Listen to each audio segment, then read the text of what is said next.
በዓለም አቀፉ ፖለቲካ ውስጥ ቋሚ ወዳጅና ቋሚ ጠላት የለም የሚባለው አባባል ዛሬ በቀይ ባህር ዳርቻ ላይ በተግባር እየታየ ነው። ትናንት በመካከለኛ ምስራቅና በሰሜን አፍሪካ ውስጥ በጠላትነት ይተያዩ የነበሩት ቱርክ፣ ሳውዲ አረቢያና ግብጽ ዛሬ በሚያስደነግጥ ፍጥነት በአንድ የጦር ስምምነት ጥላ ስር ተሰባስበዋል። ይህ ድንገተኛ መቀራረብ ተራ የዲፕሎማሲ ግንኙነት ሳይሆን በቀጠናው ላይ አዲስ የኃይል ሰንሰለት በመፍጠር የኢትዮጵያን ተጽዕኖ ለመግታት የታቀደ የታሪክ መስቀለኛ መንገድ ነው። ከዚህ አዲስ ጥምረት በስተጀርባ ኢትዮጵያን ወደ ባህር ለማውጣት የተጀመረውን ጥረት የሚቀለብስ ስውር የጂኦፖለቲካዊ አጀንዳ ተቀምጧል። የእስራኤል በሶማሊላንድ ጉዳይ ጣልቃ መግባት እንደ ሰበብ በመጠቀም እነዚህ ሶስቱ ሀገራት የራሳቸውን ኔቶ በማቋቋም አዲስ ወታደራዊ ግንብ እያቆሙ ነው። ይህ ግንብ ኢትዮጵያን ከቀይ ባህር ቀጠና ለማራቅና በአባይ ውሃ ጉዳይ ላይ ያላትን የድርድር አቅም ለማዳከም ሆነ ተብሎ የተዘረጋ ረቂቅ ወጥመድ ስለመሆኑ አጠራጣሪ አይደለም። ታዲያ ኢትዮጵያ ይህንን የተቀነባበረ ጫና እንዴት ልትቋቋሙ ትችላለች? ቱርክ ወታደራዊ ቴክኖሎጂና የግብጽ የቆየ ቂም ሲደመሩ ለሀገራችን ብሔራዊ ጥቅም ምን አይነት ስጋት ይደቅናሉ? በአፍሪካ ቀንድ ላይ እየተሳለ ያለው አዲሱ የኃይል ካርታ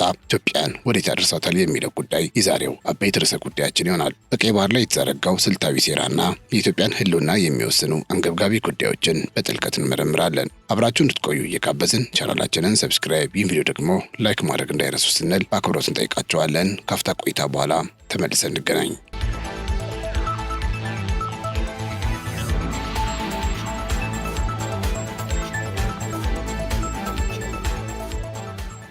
በአሁኑ ወቅት በአፍሪካ ቀንድና በቀይ ባህር አካባቢ እየታየ ያለው የኃይል አሰላለፍ ለውጥ ቀጠናውን ወደ አዲስና ውስብስብ የታሪክ ምዕራፍ እያሸጋገሩ ይገኛል። ይህ ለውጥ በተለይ ለዘመናት በክልላዊ የበላይነት ፉክክር፣ በሃይማኖታዊ አተረጓጎምና በፖለቲካዊ ልዩነት ምክንያት በጥርጣሬና በጠላትነት ይተያዩ የነበሩትን ቱርክን፣ ሳውዲ አረቢያንና ግብፅን በአንድ ወገን ያሰለፈ ድንገተኛ ክስተት ሆኖ ተመዝግቧል። የዚህ አዲስና አስገራሚ ጥምረት ዋነኛ መነሻ የቱርኩ ፕሬዚዳንት ረሲፕ ጣይብ ኤርዶሃን ከቀናት በፊት በሪያድና በካይሮ ያደረጉት ጉብኝት ሲሆን ጉዞም ተራ የዲፕሎማሲ ሰላምታ ሳይሆን በቀጠናው ላይ ያለውን የኃይል ሚዛን የሚቀየር ስልታዊ ስምምነት የታየበት ነበር። ይህ ጉብኝት ቱርክ ቀደም ሲል በአረብ ሀገራት ላይ የነበራትን የተጽዕኖ ፈጣሪነት ፍላጎት ወደ አዲስ የጋራ ተጠቃሚነትና የጸጥታ ጥምረት የቀየረችበት የታሪክ መስቀለኛ መንገድ ተደርጎ ይወሰዳል። የቱርክና የግብጽ ግንኙነት በተለይ ከአረብ ስፕሪንግ ማግስት ጀምሮ በከፍተኛ ውጥረት ውስጥ የቆየ ቢሆንም አሁን ግን ሁለቱ ሀገራት ስር የሰደደ ልዩነታቸውን ወደ ጎን በመተው በመከላከያ ኢንዱስትሪና በደህንነት ጉዳዮች ላይ በጋራ ለመስራት ፊርማቸውን አኑረዋል። ይህ ስምምነት ግብጽ ከቱርክ ዘመናዊ የድሮን ቴክኖሎጂና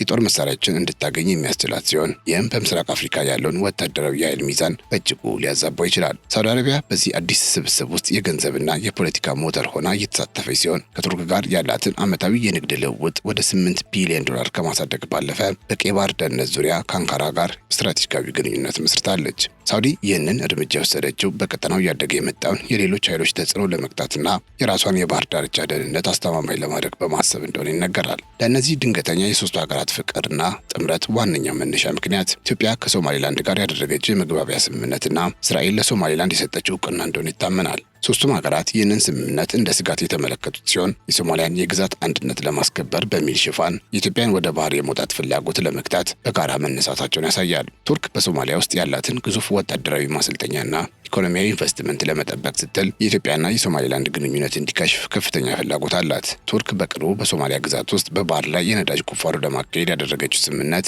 የኢትዮጵያ በዛ አካባቢ መገኘት ጥቅሟን ሊነካባት እንደሚችል ስለምታምን በዲፕሎማሲያዊ መንገድ ጫና ለመፍጠር እየሰራች ነው። ግብጽ በበኩሏ የአባይን ውሃ ጉዳይ እንደ ህልውና ስጋት ስለምትመለከተው ኢትዮጵያን በዲፕሎማሲያዊና በወታደራዊ መንገድ ለመክበብ ይህንን የሶማሊያ አጋጣሚ እንደ ወርቃማ ዕድል ተጠቅማበታለች። ካይሮ ከቱርክ ጋር ያደረገችው ወታደራዊ ትብብር ኢትዮጵያ በስተደቡብና በምስራቅ በኩል ያሉ የባህር በሮች ላይ ያላትን እንቅስቃሴ ለመቆጣጠር የሚያስችል ስልታዊ ብልጫ ለመውሰድ የታለመ ነው።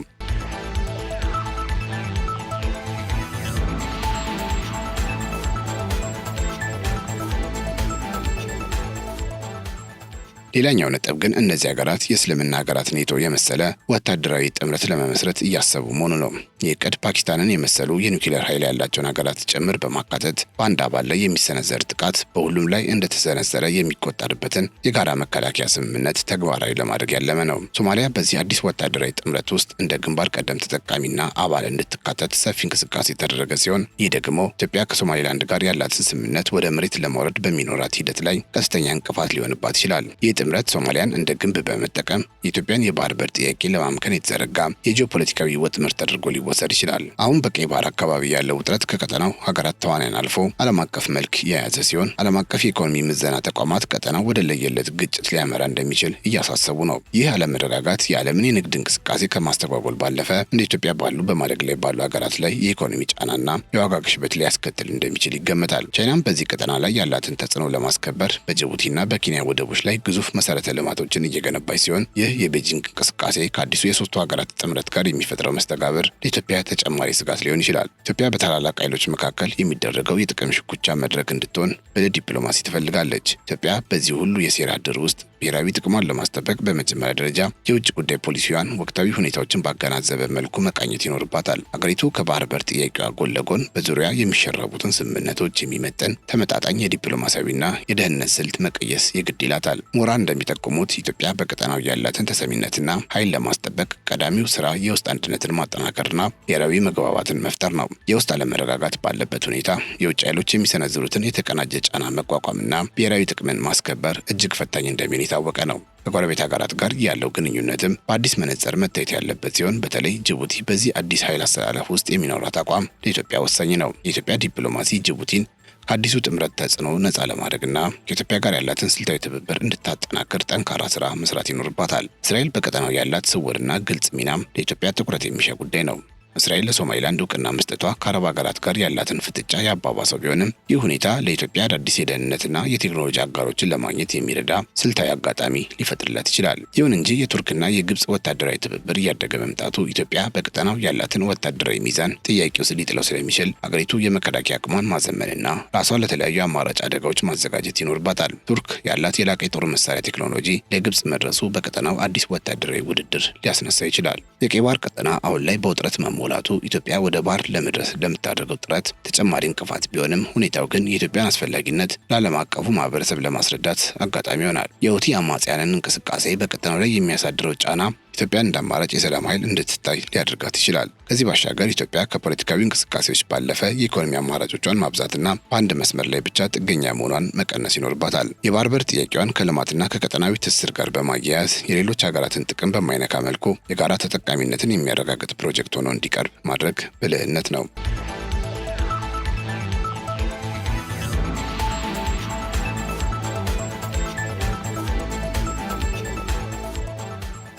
ለማጠቃለል ያህል የቱርክ የሳውዲና የግብጽ አዲስ ጥምረት በኢትዮጵያ ላይ የተደቀነ ትልቅ የጂኦፖለቲካዊ ፈተናና የተቀነባበረ ወጥመድ ነው። ይህ መቀራረብ ኢትዮጵያ በአፍሪካ ቀንድ ያላትን ተጽዕኖ ለመገደብ የታለመ በመሆኑ አገሪቱ ከወትሮ በተለየ ንቁ፣ ተለዋዋጭና በምክንያት ላይ የተመሰረተ ዲፕሎማሲ መከተል ይኖርባታል። በመጨረሻም ጊዜው ኢትዮጵያ በዝምታ የምትጠባበቅበት ሳይሆን በብልሃትና በጥንቃቄ እርምጃዎችን የምትወስድበት ወቅት ነው። የቤት ስራዋን በወቅቱ መጨረስ፣ የውስጥ ችግሮችን መፍታትና ከውጭ የሚመጣውን የተቀናጀ ጫና ለመቋቋም የሚያስችል ጠንካራ ብሔራዊ አቅም መገንባት ለኢትዮጵያ ያለውና ወሳኝና አማራጭ የሌለው ተግባር ነው። በጥቅሉ ዛሬ በቀይ ባህር አካባቢ እያየነው ያለነው ድራማ ተራ የዲፕሎማሲ ግጭት ሳይሆን የቀጠናው መጻኢ ዕድል የሚወስን የታሪክ መጋጠሚያ ነው። ቱርክ፣ ሳውዲ አረቢያና ግብጽ የፈጠሩት አዲስ ወታደራዊና ፖለቲካዊ ስምምነት አፍሪካ ቀንድ ላይ ለዘመናት የቆየውን የኃይል ሚዛን ለመቀየር የታለመ ነው። ይህ እንቅስቃሴ ሀገራችን ኢትዮጵያ ወደ ባህር ለመድረስና ቀጠናዊ ተጽዕኖዋን ለማሳደግ ለምታደርገው ጉዞ ትልቅ የፈተና ግድግዳ እየገነባ መሆኑን ልብ ልንለው ይገባል። በመሆኑም ከዚህ የታሪክ ወጥመድ ለመውጣት ቁልፉ ያለው በውጭ ኃይሎች እጅ ሳይሆን በራሳችን ጓዳ ነው። ኢትዮጵያ በዙሪያ የሚሸረቡትን ስልታዊ ሴራዎች ለማምከን በመጀመሪያ ደረጃ የውስጥ አንድነቷንና ብሔራዊ ጥንካሬዋን ማረጋገጥ ይኖርባታል። የውጭ ዲፕሎማሲያችን ስኬት የሚለካው በቤታችን ባለን ጽኑ ሰላምና በኢኮኖሚያዊ ጥንካሬያችን መሆኑ አያጠራጥርም። ከጥላቻ ይልቅ ብሔራዊ ጥቅምን፣ ከልዩነት ይልቅ የጋራ ህልውናን በማስቀደም ብቻ ነው በእነዚህ ታላላቅ የጂኦፖለቲካዊ ማዕበሎች መካከል መርከባችንን በሰላም ማሻገር የምንችለው። ምንም እንኳ ፈተናው የበረታ ቢመስልም ኢትዮጵያ በአስቸጋሪ ሁኔታዎች ውስጥ አልፋ ራሷን የመጠበቅ ረጅም የታሪክ ልምድ ያላት ሀገር መሆኑ ነገሮችን በድል እንድትወጣ ያግዛታል። ዛሬ ላይ የቆሙብን ኃይሎችን ቢሆኑ ነገ ጥቅማቸው ሲቃረን አቋማቸውን መቀየራቸው የማይቀር ነው። ስለዚህ ሀገራችን የጥላቻና የፍጥጫ ፖለቲካ ውስጥ ከመግባት ይልቅ የጋራ ተጠቃሚነትንና የቀጠናዊ ትስስርን አስፈላጊነት ለዓለም አቀፉ ማህበረሰብ በማስረዳት የዲፕሎማሲያዊ የበላይነትን መያዝ ይኖርባታል። የባህር በር ጥያቄያችን የጥቃት ሳይሆን የልማት፣ የመገለል ሳይሆን የትስስር መሆኑን በተግባር የምናሳይበት ብልሃት ሊቀየስ ይገባል።